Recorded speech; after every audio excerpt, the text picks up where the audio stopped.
Imagine standing on a crumbling wall. Below you, stretching as far as your eyes can see, an army of 100,000 soldiers waits. Cannons, cavalry, the most feared military machine on the planet. And behind you? Just 700 exhausted men. No reinforcements coming. No secret weapon hidden away. No miraculous escape plan. Every logical calculation says you're already dead. Every military expert would tell you to surrender immediately. Save yourself. Save your people. Open those gates and maybe, just maybe, the conquerors will show mercy. But you don't open the gates. You look at the impossible odds, and you choose to fight anyway.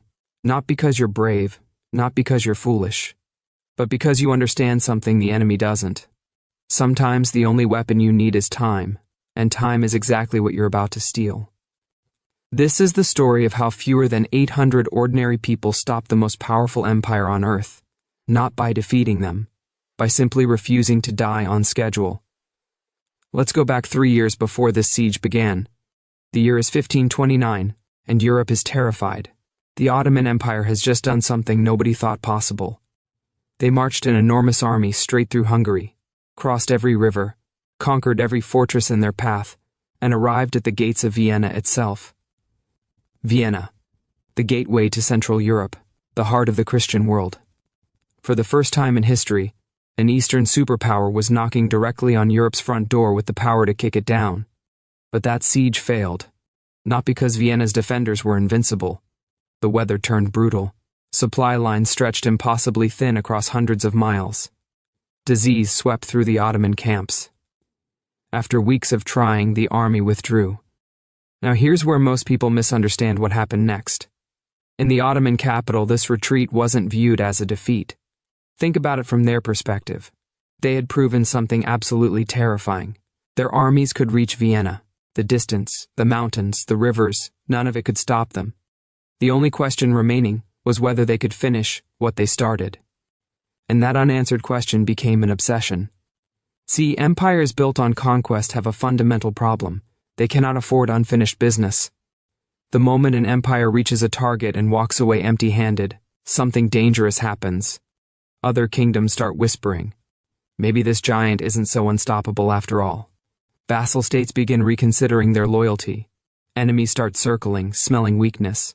For the Ottoman leadership, Vienna became a wound that wouldn't heal.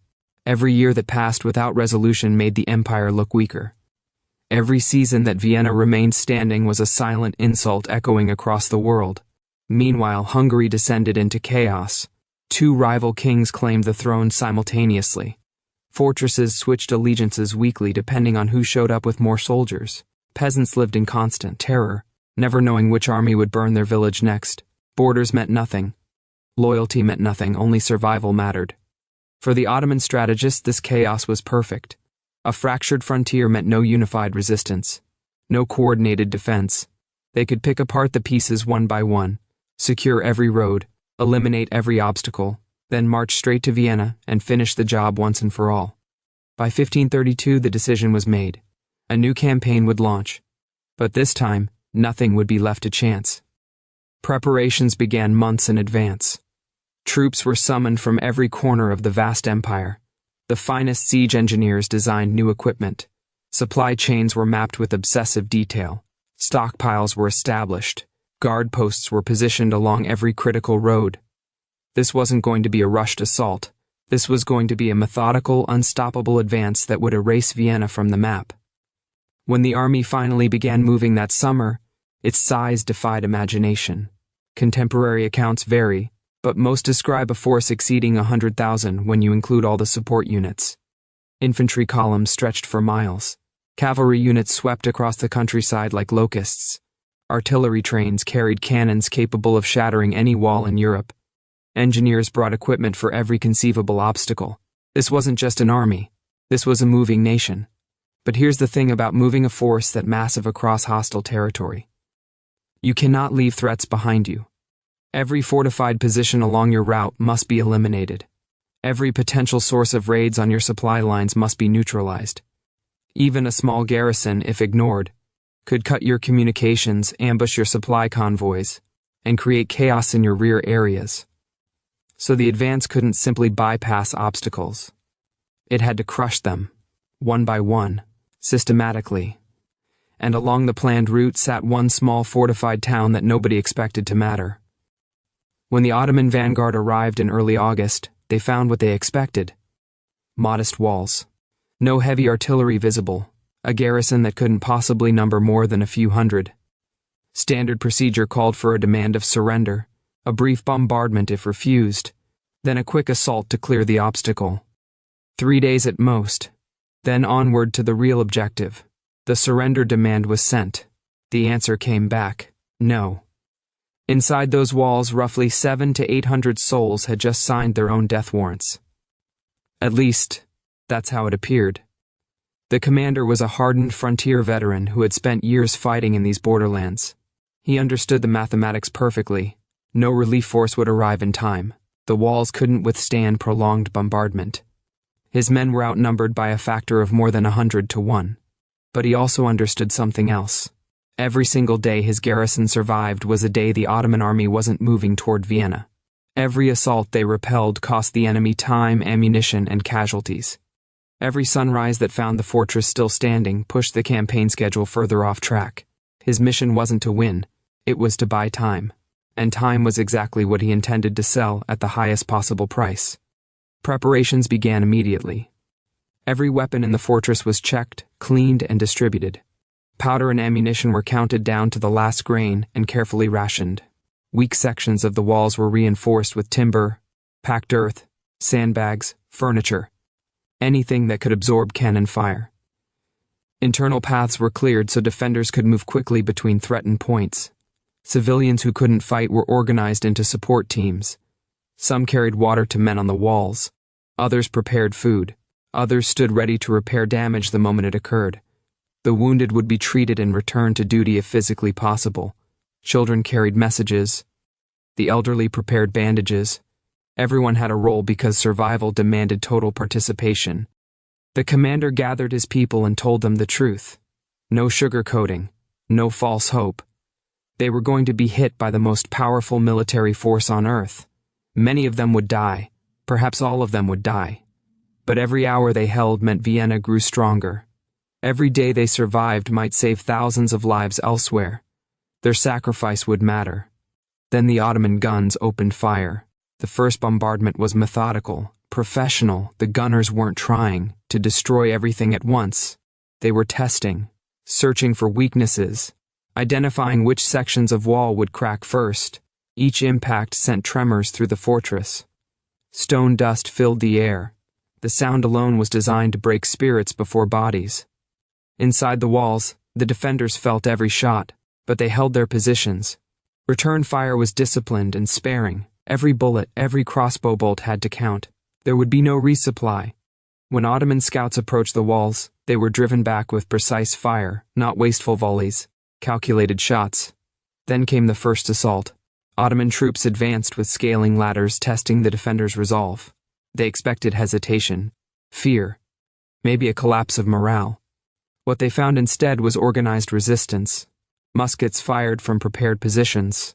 Stones rained down on anyone who reached the wall's base. Boiling liquids poured onto climbers. Ladders were pushed away with long poles. Men who reached the top of the walls were met with swords, axes, and desperate hand-to-hand combat. The assault was repelled. Ottoman forces pulled back to reassess. Inside the fortress, the wounded were carried to treatment areas. The dead were moved aside. Ammunition was recounted. Damage was assessed, and repair crews went to work immediately. The next day, it happened again, and the day after, and the day after that. A week passed. The walls were scarred and cracked. Sections had been patched multiple times. Inside the fortress, exhaustion was becoming a permanent state. Men fought through injuries that should have kept them bedridden. Sleep came in brief, interrupted fragments. Food was rationed carefully. Water was becoming a concern. But the fortress still stood. And in the Ottoman command tents, a different kind of pressure was building. This was supposed to be a 3-day delay at most, a minor obstacle. Instead, it had become a grinding siege that was devouring resources meant for Vienna. Artillery ammunition was being consumed at alarming rates. Casualties were mounting. And worst of all, the calendar was advancing relentlessly. Every commander understood what was happening. Summer was slipping away. The window for reaching Vienna, besieging it, and conquering it before winter arrived was narrowing by the day. Each sunrise spent at this insignificant fortress was a sunrise not spent at the campaign's true objective. The pressure intensified. Artillery fire increased. Assault waves became more frequent, more desperate. Ottoman units were thrown at the walls with increasing urgency. But urgency breeds mistakes. Coordinated attacks became sloppy. Troops were committed piecemeal instead of in overwhelming waves. Casualties on the attacking side mounted. Inside the fortress, the situation was reaching critical limits. The commander walked the walls each day, assessing damage, encouraging his men, calculating how much longer they could hold. Ammunition stocks were nearly empty. Too many defenders were dead or too wounded to fight. The civilians who had been repairing damage were themselves becoming casualties. Each night brought the question of whether morning would reveal the final collapse. But each morning, somehow, the walls still stood. The defenders had reached a state beyond fear. They had accepted death. That acceptance freed them from hesitation. When attacks came, they responded with a ferocity that shocked troops who had expected broken, terrified defenders. Men who should have surrendered fought like cornered wolves. 3 weeks into the siege, something shifted in the Ottoman camp. The bombardment slowed. Assault groups stopped forming up. Units began repositioning, not forward toward the walls but backward. Equipment was being packed. Camps were being dismantled. At first, the defenders weren't sure what they were seeing. It could be a trick, a repositioning before one final massive assault. They maintained their positions, watching, waiting. But the pullback continued. More units moved away. The artillery fell silent. The Ottoman High Command had made their calculation. Even if the fortress fell that very day, the damage was already done. The campaign timeline was shattered. The season had advanced too far. Supplies had been consumed at unsustainable rates. The army was exhausted and frustrated. Reaching Vienna now meant arriving late, depleted, and facing a target that had been given precious weeks to prepare stronger defenses, gather more troops, stockpile more supplies. The risk of becoming trapped in a failed siege during winter was too great. The math no longer worked. The great campaign of 1532 was abandoned. When the defenders finally understood the siege was truly over, there was no celebration. How could there be? They emerged from their positions into a fortress that had been hammered for nearly a month. Walls in ruins, buildings destroyed, friends and neighbors dead or crippled. The smell of smoke and death saturated everything. What they felt wasn't triumph. It was the hollow exhaustion that comes after surviving something that should have killed you. They had held. Against every calculation, against every logical expectation, they had held. And in holding, they had achieved something remarkable. That small garrison didn't defeat an empire. The Ottoman state remained powerful for centuries afterward. Armies would march again. Borders would shift. The great struggle between empires continued for generations. But something had changed. A truth had been demonstrated that could never be unlearned. Time is a weapon, not a glamorous one, not a weapon that produces dramatic victories or celebrates heroes on horseback, but in the right circumstances, time can defeat power that no army could match directly. Those defenders understood that their job wasn't to kill enemies. Their job was to steal days. And day by stolen day, they bled the campaign to death. The Ottoman Empire never reached Vienna that year, never even came close. The fortress that should have fallen in 3 days consumed nearly a month, and by consuming that month, it consumed the entire campaign. There's a reason this story is still told 500 years later. Not because of brilliant tactics, not because of secret weapons or heroic cavalry charges, but because of something far more human. Ordinary people stood on walls that were crumbling around them and chose to stay anyway, knowing they couldn't win, knowing death was nearly certain, choosing to hold one more hour, one more day, because that's what was needed. History loves celebrating the moment walls fall, the dramatic conquests, the triumphant entries into defeated cities. But sometimes history turns on the moments when walls don't fall, when every calculation says they must collapse, and somehow they remain standing. When the full weight of an empire presses down, and somewhere inside that pressure, ordinary people discover something that absolutely refuses to bend. In the summer of 1532, that refusal was enough. Enough to stop an army. Enough to save a city. Enough to reshape the future of a continent. The bells that ring in that town today don't celebrate victory.